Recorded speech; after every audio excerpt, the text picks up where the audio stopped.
My boyfriend is running his life to zero trying to become a streamer, and there's nothing I can do to stop him. Posted by you/extra French toast.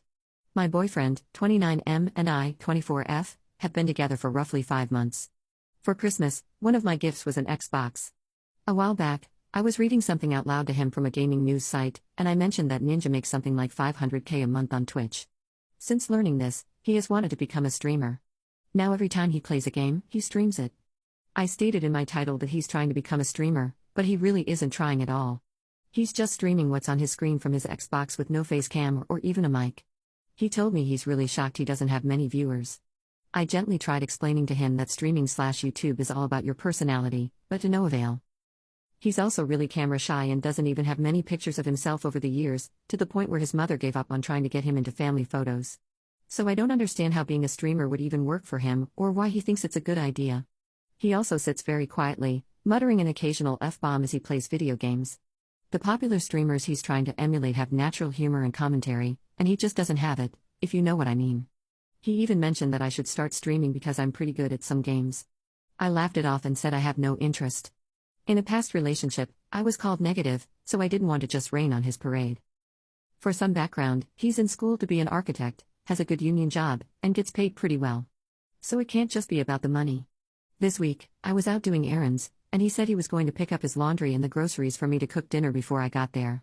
When I did arrive, he was sitting in his room in boxers, streaming for no viewers, and the laundry and groceries still hadn't been picked up, even though it had been about 6 hours. This really pissed me off, but I didn't say anything. He doesn't usually play video games for that long, but now it's all he does in his spare time. We have a trip to Japan coming up in June, and now he's talking about buying equipment for his stream, expensive equipment. I've had my money for the trip put away for a month, but he still hasn't started saving for it. I'm afraid he'll spend money on equipment and our trip will fall apart.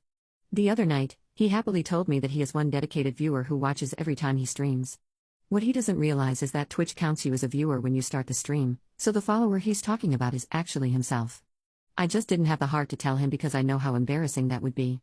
It's become a point of annoyance every time I hear the word streamer. Any advice here? Or should I just let this Twitch dream fizzle out without my input? Commenter. Hey, just wanted to chime in as a man who watched his 30-year-old cousin fall down the rabbit hole of video games and mental illness. I'll preface this by saying there's absolutely nothing wrong with wanting to decompress after a long day at work, just to sit back and unwind. For some people, it's a godsend. Hell, I'll play them with my kiddos sometimes. But when you begin to abuse it, video games, that is, or really anything, that's when the problems start developing. See, for my cousin, he had just gotten out of a relationship. I had convinced him that he should invest his money into a gaming PC, not thinking it would literally change his life. First, it started out with him playing these innocent MMOs, Star Wars. It was cool, we bonded, played for a while, and that was that. But then he started obsessing over this new universe. I would call him, and he'd be on this game. I'd text him, and he'd still be on this damn game. After a while, I just stopped talking to him because literally the only thing he'd talk about was that effing video game. He would play from the time he got up to the time he went to bed. 16 hours a day. 16 hours he would play Star Wars. A few years had passed, and I went to visit him, and I was utterly disgusted with what I saw. Effing dog crap on the floor, just left there. He was smoking in the house, with 2-liter bottles of Mountain Dew overflowing his garbage can. I saw him step over the dog crap while heating up leftover Hot Pockets. I just couldn't believe it. He had developed agoraphobia during this time and absolutely refused to leave the house. It got worse to the point where he wouldn't even go outside to socialize with his friends or go to the store because he'd lose his mind if he was outside for any significant length of time. It got so bad that he didn't even attend the funerals of his own grandmother or grandfather, who lived 10 minutes from him. It was, and still is, effing pathetic. He's a complete loser in my eyes. No job, no kids, no social circle outside his virtual avatar on whatever game he's obsessed with. He doesn't acknowledge family birthdays or even send a text. His only form of income comes from the enablement of his father, but that's not relevant. Video games completely F my cousin's mind. I would honestly compare it to illicit substances, it can get that bad. Once someone has gone too far down, it's useless to try to snap them back to reality. Update 2 days later. Some of you may not have been around to read the comments after I posted this, but I provided more details on the situation that I didn't initially mention when a Redditor, who has since deleted their comments for the sake of privacy, related to me and explained how someone they knew was the same way and seemed to have a video game addiction. Their experience eerily mirrored mine. You can read my responses here. Yesterday, after work, I had to rush home to deal with some family matters, so I didn't get a chance to sit down with him and talk, except for a 5-minute phone call and briefly passing him at work. Today, however, my path was clear, and I was determined to speak to him about this. After waking up and showering, I checked the Xbox app and saw that he was last online 30 minutes ago at 7 a.m., which means, once again, he didn't sleep at all. I didn't contact him. His day off was today, and he called me at 3 p.m. to say that he had just woken up. I could hear Overwatch in the background, and he asked how my day was going. Then, before I could respond, he angrily said, "Why the F won't this guy get off, Hanzo? He effing sucks." I had a client approaching me, so I swiftly hung up. I called him back after work while I was walking home and decided to start with small talk before getting to the subject I was leading to. I didn't even have a chance to start before he asked why I was slightly out of breath. I told him it was because I was walking through snow up a hill. He said, "It's snowing?" It had snowed heavily for quite a few hours. His place is set up so that you can't enter the hallway to the kitchen or the front door without seeing outside. He hadn't even looked out of his window at all today and had spent the entire day in his bedroom playing video games. This snapped me into asking if he was planning to do anything else with his life besides playing video games. He said, "Of course, just not right now." He hadn't showered or eaten at all today, I asked, and he admitted it. I asked him if he thought that was healthy, and he replied with an edge, "What? Playing video games? Of course. Am I effing smoking meth or something?" I clarified what I meant and decided to say it directly. I told him I think he has a problem. The skipping work, not sleeping or eating, and the sheer amount of hours he dedicates to playing. He then did what most addicts do, got angry and spun it back on me.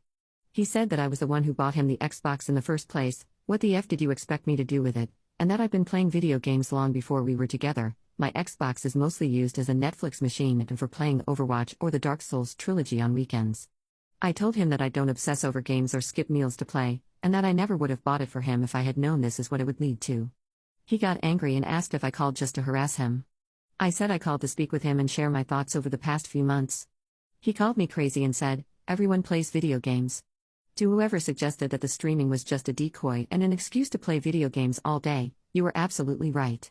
He feels justified in doing exactly that as long as he tells me there's a goal behind it all. I told him that my mind hasn't changed and that I think he has a problem and should speak to someone. He didn't respond to this. I then said that I don't feel we have anything more to really discuss, and I can't spend my time worrying about him. I feel like I might get hate for this, but I won't budge on it. He is not my child, and I can't force a grown man to eat or go outside. I've done my research and slept on it. Many people PM'd me and commented to share their stories about dealing with a loved one with video game addiction or being in his shoes themselves. This is not a battle I want to fight. He's not the person I met last year.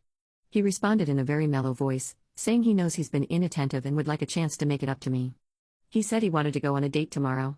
I declined, and he started rambling about how perfect I am for him. I once thought the same. He kept going, saying I'm being ridiculous, and started listing things he could be doing instead of playing video games, such as, "I'm not a drinker, I don't cheat," etc. I'm sad because, before we dated, he really was a good friend. I told him that I was almost home and had to go. He stayed quiet for a while and then said okay. The fact that the video game noises didn't stop during the entire phone call didn't go unnoticed by me. He only lowered the volume, but not enough. I didn't bring it up because I don't think he would have gotten off even if I had asked. We hung up, and that was that. Fortunately, I only see him in passing at work, and I will now make sure not to see him at all. It's a huge building, so it won't be hard. I'd also like to note that I received some very unpleasant PMs, calling me an absolute BTCH for not supporting him in playing video games, and saying that I'll regret everything when he becomes a famous streamer. Some even suggested that I only care about him skipping work and potentially being fired because I'm in it for his money. I'm prepared for more of those messages now that I've decided to walk away. And I am still going to Japan.